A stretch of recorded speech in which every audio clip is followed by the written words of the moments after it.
Gaueko 11:19 3:2 galdu du Alavesek Valentziaren aurka Mestaian, Valentzian,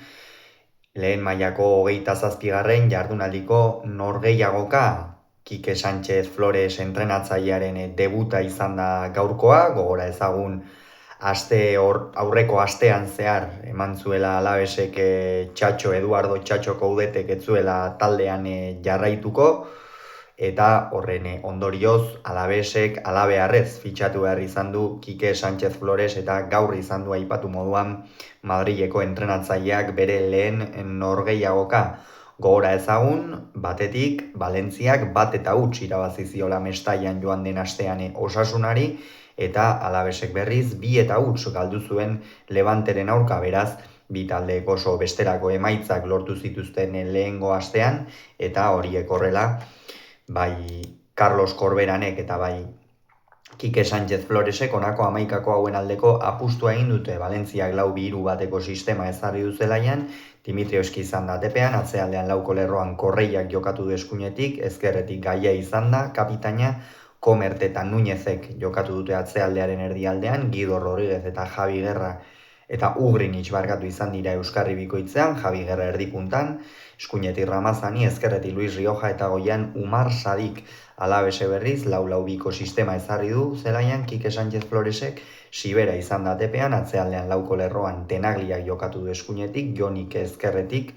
Pacheco eta Protesoni kapitaina izan dira atzealdearen erdialdean, zelai erdia Jon Guridik eta Antonio Blanco osatu dute, Aleña izan da ezkerretik, eskuinetik Perez, eta goian Lucas Boye eta Toni Martinez eskuinetik. Esan dugun moduan, Angel Pérez izan da, eta zeresana eman du jokalari honek. Epailea Guzman Mansilla izan da, polemikarako tartea izan da, eta bideoan zehar ere aztertuko dugu hori guztia, eta hain zuzen ere polemikarekin hasi behar dugu izan ere lehen minutuan jada Guzman Mansillak partidako lehen penaltia adierazi du, Guido Rodríguezek area barruan zapaldu egin du nabarmen Alaveseko jokalari bat, eta horren ondorioz epaileak penaltia adierazi eta Lucas Boyek ez du barkatu hutseta bat, Valentziarentzat oso albiste txarrak, badakigu jada badirela urte batzuk Turia aldean, Mestalla aldean ez direla gauzak ongi, zuzendaritza aldetik eta abar, eta gaurkoa norgehiagoka garrantzitsua zen, Valentziarentzat maila mantentzeari zegokionez eta borroka horretan, eta hasiera hau esan oso okerra izan da Alavesentzat berriz, bikaina, azken finean orain arte Txatxo Coudetekin joan den denboraldiaren erdialdetik onera arte jokalari gehientsuenak edo asko behintzat bere dinamikara ohituta zeuden, eta orain beste entrenatzaile bat etorri da, egun asko ere ez ditu izan entrenatzeko, eta gauzak ezin hobe hasi dira Kike Sánchez Floresentzat. Hala ere, Valentziak berehala erreakzionatu du, baina betikoa falta izan zaio, ezkerretikan Ramazani saiatu da, desberdintasuna markatzen, izkin egiten, abiaduraren bitartez, erritmo aldaketen bitartez, baina Umar Sadiki baloi asko iritsi zaizkio, eta Umar Sadiken betiko arazoa oreka mantentzea, baloiarekin arean sartu eta arriskua sortzea, gaurkoan ere ez du hori lortu Nigeriako aurrelariak. Egia da, ez dela erraza Umar Sadikek zer egingo duen jakitea, hanka oso luzeak dituen jokalaria da, tarteka kolonak sartzen dituena, baina oro har gaurkoan ikusi den bezala ez da bat ere finaritu, eta minutu horietan Valentziak oso minutu garrantzitsuak ziren Valentziarentzat, azken finean galtzen hasita erreakzio hori ematea positiboa zatekeen, baina ez du lortu hasiera batean, eta Sibera ere ez dute asko estutu, esango nuke lehenengo zatian gainera Alaveseko atzealdeak lehen zati oso serioa egin duela, zelai erdian ere baloia errazago atera du, oso partida ona jokatu du Angel Perezek, neguko merkatu honetan fitxatu dute Perez, eta egia esan errendimendu bikaina ematen ari da, eta gaurkoan ere alaxe egin du, eskuinalde horretatik askotan ikusi dugu alboko marra bilatzen, oso vertikal jokatzen, eta behar du Alavesek halako jokalari bat, badirudi Angel Perezekin bilatu duela, gogoratu behar baita Carlos Vicente neguko merkatu horretan joan egin zela Birminghamera, eta jokalari hau ere, Perez perfil berdinekoa da, azkarra, erasoan presentzia handia duena, eta gaurkoan erakutsi du, naiz eta arrakasta handirik gabe izan den, eta 30. minutuan iritsi dira albiste txarrak Alavesentzat, izan ere Protesoni min hartu du, bere ordez Enriquez atera da, Protesoni partida ona egiten ari zen, esan dugu bai Patxeko eta bai Protesoni atzealdearen erdialde horretan oso fin aritu dira lehen zatian, sarik oso kontrolatuta eduki dute, baita Rioja eta Ramazani ere, eta horren ondorioz mantendu dute markagailua hutsean mantentzea, naiz eta Valentzia estutzen ari zen, eta bigarren zatian hain zuzen ere hasi eta berehala Valentziarek area zapaldu du, zezen batzuk bezala irten dira Valentziako jokalariak, Sadikek Javi Gerrari eman dio baloia, lehenengoan Siberak geldiketa ona egin du, baina aldaratzean Javi Gerrak ez du arkatu, eta ondorioz banakoa ezarri du markagailuan, kolpea izan da Alavesentzat, lehen zatian ongi aritu baitira atzealdean, sendo, baina bigarrene honetan Valentziaren gol honek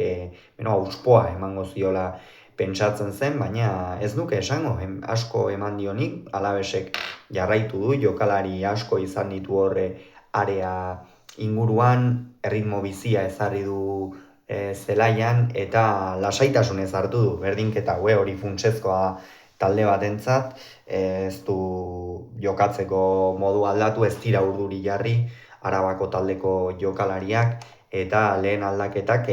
78. minutuan iritsi dira, Guridi eta Aleñak kendu ditu, eta Denis Suarez eta Guevara sartu, hor ikusi du Kike Sánchez Floresek nabarmen beste euskarri bat jarri beharra zeukala zelai erdi horretan, eta Aleñak partida nahiko diskretua egin du, ez da asko agertu, tarteka area barruan, eta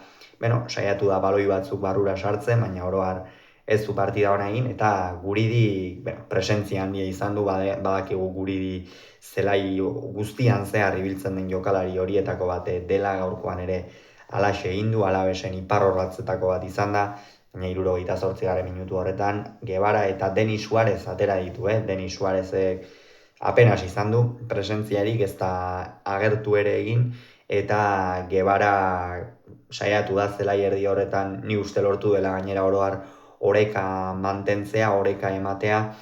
Valentzia deseroso edukitzea, apur bat partida lokartzea, baina gerora azkenerako horrek ere ez du askorako balio izan, eta Luis Rioja kendu eta Danjuma kendu du. Haze haserrea hartu duen Luis Riojak korberanekin, hor ikusi dugu, irudietan aulkiari kolpeak ematen, ukabilkadak ematen, eta partida nik uste gaur Ramazanik presentzia handiagoa izan duela norgehiagokan zehar, ezkerralde horretatik gehiago bilatu duarea, arrisku gehiago sortu du, baita erditik Javi Gerrak ere, eta apur bat bigarren plano batean geratu da gaur Luis Rioja eta Danjumarekin beste erasoko jokalari bat, sistema aldatu gabe, eta funtsezkoa izan da Danjumaren esarrera, arriskua sortu baitu eta eskatzen zen hori eman baitio Alavesi, eta hain zuzen ere, jokaldi honen ostean, Denis Suarezen erdirak eta Lucas Boyeren erremate bikaina buruz, eta Alavesek bigarrena sartu du, sekula ez da izaten erraza 3 puntuak eskuratzea etxetik kanpo, are gutxiago partida berdintzen dizutenean eta partida parekatua dagoenean, baina Alavesek lortu du bigarren gol hori sartzea,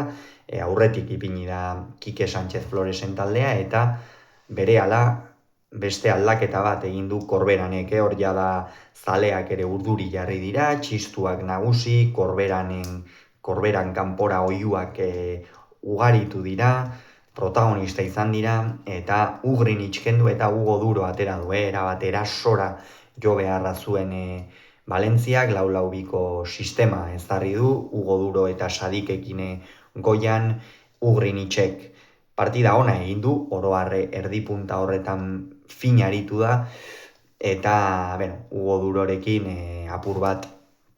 Javi Guerra atzeratzea ekarri du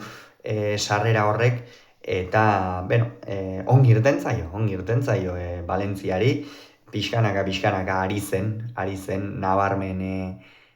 gehiago izaten, erasoak azkarrago egiten, bizitzen, eta 82. minutuan aldaketa hirukoitza, Javi Guerra, Correia eta Ramazani atera ditu. Hemen bai, jada, erasora joan dela, Almeidarekin hor zelai erdian eta purbat oreka gehiago lortu nahi izan du, eta Javi Guerra edukitzea baino zentzuzkoagoa Almeida edukitzea atzerago jokatzen duen jokalaria delako, eta jokoa antolatzeko eta zelai erdian hobeki maneiatzen delako Almeida, bestetik Javi Guerra gola egin du, oro har Valentziako jokalari honenetako bat izan da, Valentziaren eraso guztietan bera izan da protagonista, eta eman dio gaur taldeari. Correiak, esango nuke, gaiak gaurkoan gehiago sufritu duela, Correiak ez du hainbeste sufritu aleinarekin, eta bera ere saiatu da gainera gora igotzen, eta oro har bete du gaur Correiak Valentziarekin, eta Ramazani lehen zatian arrisku gehien sortu duen jokalarian, naiz eta arrakasta handiri gabe, ezkerralde horretatik ikusi dugu, eta Almeida, Arraba eta Lopezen irterak, eraginkorrak izan dira, 84. minutuan Toni Martinez kendu eta Mariano atera du, Marianok, pentsa, ez dakit noiz jokatuko zuen azken norgehiagoka, baina esaten zen, irakurri dugu, zenbait lekutan nola Coudetek erabat baztertua zuen jokalaria zen, jada Alavesen eta esango nuke oro har lehen mailan oso aukera gutxi zituela, orain ikusiko dugu, ditu nik uste oraindik ere, eta Toni Martinezek partida ona egin du, borrokalari aritu da, punta horretan Boyerekin batera, baina gaur ez du golaren arrakastarik lortu, eta Mariano berriz partida isteko aukera izan du hor, bat eta hirukoa ezarri eta jada partida isteko, baina haze hutsa egin duen, Alaveseko zaleak oraindik ere horrekin buruari bueltaka ariko dira, eta 80. minutuan, geldikako jokaldi batean, Nuñezi zutoinera joan zaio baloia buruz, eta Komert adi zegoen Sibera erabat salduta zela, eta Valentziaren bigarren gola iritsi da, kolpea Alavesentzat, baina era berean ez dakit merezi zuen esan, atzealdean oso bigun aritu baita beste behin ere Valentzia arazo handiak dituzte hor, Alaves jokalari askorekin iritsi da, eta partida isteko aukera ere izan du, horregatik merezitakoa ezin esan, baina krudela da, kirola batzuetan, eta gaurkoan Alaves horren biktima izan da, eta Komerten golaren ostean,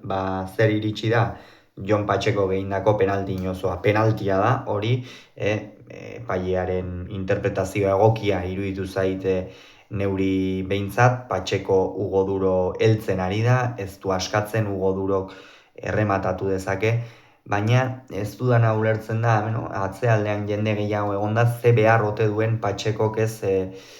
jada nahiko kontrolatua dagoenean atzealdea Hugo Duro horrela heltzeko, posizioa ere ez du galduta, eta benetan penalti inozoa egin du Jon Patxekok, eta garesti ordaindu du, gainera batez, Patxeko bakarrik ez, Patxekoren bigarren txartela izan baita hori, eta ondorioz kalera bota du, Ander Guevara ere protesta egiteagatik kalera bota du Guzman Mansillak, beraz hurrengo norgehiagokarako bi jokalari garrantzitsu izango ditu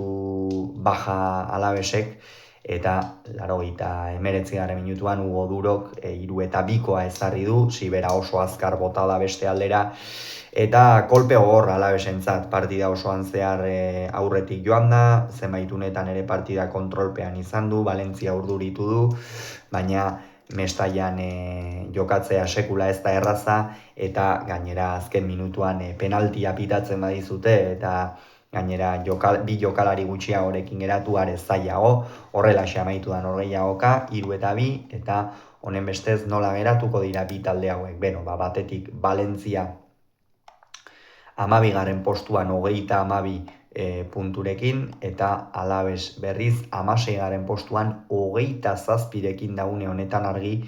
jaitsiera postuetatik 2 puntura, eta orain Kike Sánchez Floresena den taldeak 5 partida daramatza ligan irabazi gabe. Uste dute 5 direla, 1, 2, 3, 4, 5 partida dira, beraz, dinamika aldatu beharrean, Kike Sánchez Floresek galtza bete lan badu aurrerantzean, beraz ikusiko dugu